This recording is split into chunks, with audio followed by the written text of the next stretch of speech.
तो ग्रुप बन गया।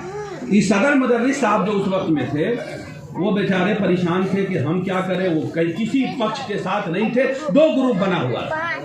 अब जरा सुनिएगा मौलाना मुनादिर हसन गिलानी साहब की कहानी। वो कहते हैं कि सदर मुदर्रिस साहब रात को अपने दरवाजे की जंजीर चढ़ा के, पहले ये कुंडी नहीं थी ना, जंजीर चढ़ाते थे लोग, तो कहते हैं जंजीर चढ़ा के मौलाना या जो सदर मुदर्रिस साहब थे वो फजर पढ़ने चले गए। ठंडी का मौसम था, आए तो देखा कि जंजीर खुली हुई है।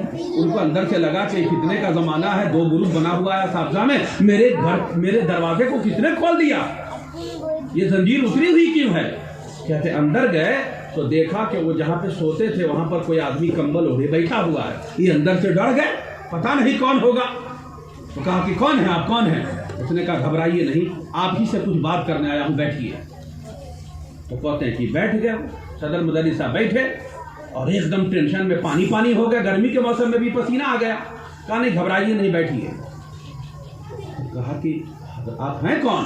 तो कहते हैं उन्होंने चेहरा खोला, तो चेहरा खोला तो वही मौलाना कासिम नानोतवी साहब थे जो कई साल पहले उनका इंतकाल हो चुका था। वही हजरत थे, कब्र में थे। नबी के बारे में तो लिख दिया कि नबी गल सड़ के नौजुबिल्ला मिट्टी हो गए। तो नबी तो गल सड़ गए और कई साल के बाद भी नानोतवी साहब नहीं गले, थे सलामत। तो अपना जिस्म तैयार किया और लगा जैसे कब्र से निकलना कोई परेशानी नहीं है। हम कहते हैं कि हमारी मिलाद में हुजूर आते हैं तो पैजामा फाड़ के नाचने लगते ही लोग, इससे कैसे होगा, नबी कैसे चले आवेंगे। अरे तो नबी नहीं आ सकते हमारी मिलाद में, तो तुम्हारा झगड़ा खत्म करने नानोतवी साहब कैसे चले आए। अब बताओ ना, हमको जवाब दो। जिस कुरान और हदीस पर तुमने उस वाकया को सच माना, उसी दलील की बुनियाद पर मैं अपने नबी की शान को भी मानने को तैयार हूँ। पहले अपनी दलील मानो ना।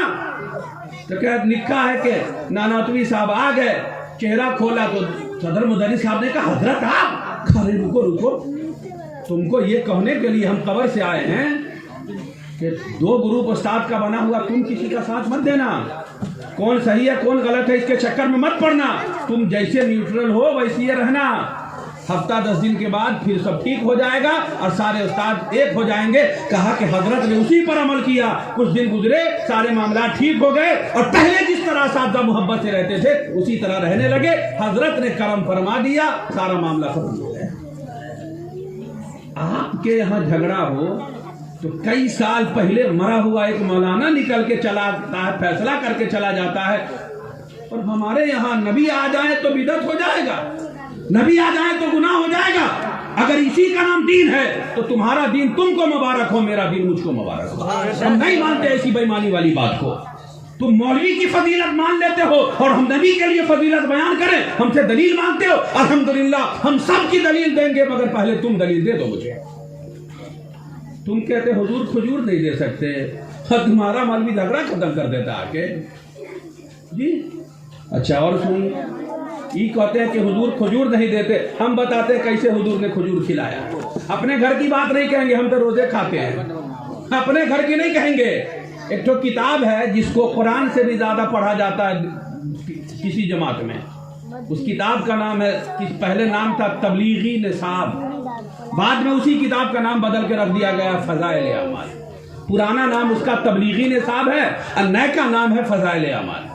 अब उस किताब के आखिर में जाइएगा तो एक चैप्टर है फजाइल दुरूद का, ये लगभग कहीं भी मिल जाती है किताब, कोनो किताब की दुकान पे जाइएगा मिलेगा, जरा खोल के पढ़ लीजिएगा, हम सिर्फ कह रहे हैं।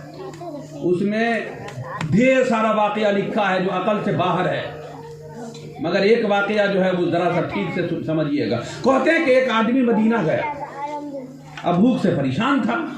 तो मदीने में जो लोग गए होंगे वो जानते होंगे कि वहाँ के जो बड़े बड़े लोग हैं अल्लाह वाले, वो गरीबों को खूब खिलाते हैं, सबको खजूर वगैरह। उसने कहा कि ना हम नहीं खाएंगे किसी का दिया हुआ। लोग कहीं जाता है तो उसका मेहमान होता है जहाँ जाता है, तो हम नबी के शहर में आए हैं, नबी के घर में आए हैं, तो हम तो हुजूर के मेहमान हैं, तो दूसरा हमको देगा तो हम नहीं खाएंगे, हुजूर देंगे तभी खाएंगे। पैसा बेचारे को था नहीं, भूख से हालत खराब थी। कहते हैं कि हुजूर के रोजे के करीब जाके बैठ गए और कहा या रसूल अल्लाह हम किसी का दिया हुआ नहीं खाएंगे, आप दीजिएगा तभी खाएंगे, हम आपके मेहमान हैं, तो आप दीजिएगा तो खाएंगे, नहीं तो भूखे आपकी चौखट पे मर जाएंगे। तो कहते हैं अब फज़ाइल अमाल में लिखा है कि वो आदमी थका हुआ था, भूख थी, वो कहते कहते दुआ मांगते मांगते सो गया और उसके बाद ख्वाब में देखा कि अल्लाह के रसूल आए और रोटी ऐसे लपेट के, बच्चा सब नहीं खाता है, वो रोटी में भुजिया सब्जी लपेट लिया, ऐसे मोड़ के बीड़ी बना लिया। अम्मा भी दे देती है, बेटा आसानी से अपना दांत काट काट के खाओ। तो वो जो कहते हैं अंडे वाला रोल बनता है ना, वैसे रोटी का रोल बना के दे देते हैं घर में लोग, तो कहते हैं वैसे ये रोल बना के हुजूर ने दे दिया हाथ में, और वो जो थे वो खाने लगे। आधी रोटी तो काट काट के खा लिए और आधा खाना बाकी ही था कि उसकी आंख खुल गई। आंख खुल गई। अभी बताइए कि ख्वाब की बात तो बेदारी में नहीं रहती है ना, मगर वो लिखते हैं, फज़ाइल अमाल पढ़िए आप, वो लिखते हैं कि वो तो ख्वाब में देखा था कि हुजूर ने रोटी दिया है, हुजूर ने कहा तुम मेरे मेहमान हो, भरोसा करके तुम बैठे हो तो मैं तुमको अपनी चौखट से भूखा नहीं जाने दूंगा। हुजूर ने रोटी दिया, उन्होंने आधा खाया, आंख खुली तो ख्वाब नहीं था कि टूट जाएगा, देखा कि हाथ में आधी रोटी रखी हुई है जी। तो आधी रोटी रखी हुई थी ख्वाब में, उसने कहा कि ना अब इस रोटी को नहीं खाएंगे, हुजूर ने दिया है तो इसको घर लेके जाएंगे, और जब मरेंगे तो कहेंगे अपने बाल बच्चे को कि जब मैं मरूं तो मेरी कब्र में ये रोटी रख देना, फरिश्ता पूछेगा तुम कौन हो, रोटी दिखा के कहेंगे मैं वही हूं जिसने मुझको ये रोटी दिया था। तब आपसे पूछते हैं, आप तो कहते हैं कि हुजूर खजूर नहीं देते, यहाँ तो हुजूर रोल बना बना करके रोटी का खिला रहे हैं, और ये हमारी किताब में नहीं, आपकी किताब में लिखा हुआ है। पहले आप अपनी किताब फाड़िए, कहिए कि ये किताब गलत है, उसके बाद हमसे बात कर लीजिए आके। अभी तो बहुत लंबा खेल खेलना होगा आपको। कौन दुनिया में घूम रहे हैं आप समझते हैं कि चार आदमी को बैठा करके हम बोल लेंगे और कहानी खत्म? इतना आसान तो बहरहाल नहीं है। आप कहते हैं हुजूर खजूर नहीं देते, यहाँ बिरयानी खिला रहे हुजूर, जरा सा उसका बताइए कैसे हल होगा। फाड़िए आप अपनी किताब को, कहिए कि मेरा मौलवी झूठा था, बेईमान था, मेरा मौलवी बदबख्त था, बदअकीदा था, बददीन था, या तो तुम ये लिख दो या फिर ये लिख दो कि जो लिखा है वही सही था, तुम आज झूठे हो, दगाबाज हो, मक्कार हो, फरेबी हो, तुमने अपना दीन धर्म बदल लिया है। कुछ तो लिखना होगा ना। मेरे नबी पर कहते, लोग कहते क्या है, अभी कुछ दिनों पहले नूपुर शर्मा का मसला खूब चला था ना, नूपुर शर्मा का मसला, उसने नबी की शान में गुस्ताखी किया। हम तो कहते हैं कि नूपुर शर्मा ही नहीं, बहुतों गुस्ताख बाजार में घूम रहे हैं। कोई टोपी पहन के नूपुर शर्मा बना है, कोई बगैर टोपी का नूपुर शर्मा है। आप क्या समझते, वही है तो नूपुर शर्मा है?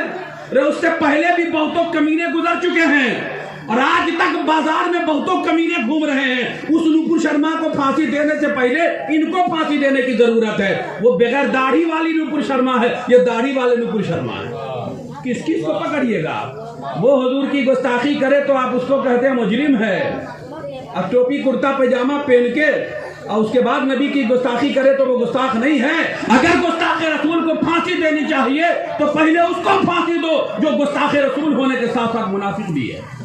नूपुर शर्मा मुनाफिक नहीं है, उसने अपने मजहब की बात की। आप ये मत समझिएगा मैं हिमायत कर रहा हूँ उसकी, समझा रहा हूँ। नूपुर शर्मा ने गलती किया है तो अपने मजहब के दायरे में रह के किया। ये तो कहता कि मैं मुसलमान हूँ और तब गुस्ताखी किया, तो ये नूपुर शर्मा से भी बढ़कर नबी का दुश्मन है, नबी का गुस्ताख है ये। इसको हल्के में आप लेते हैं।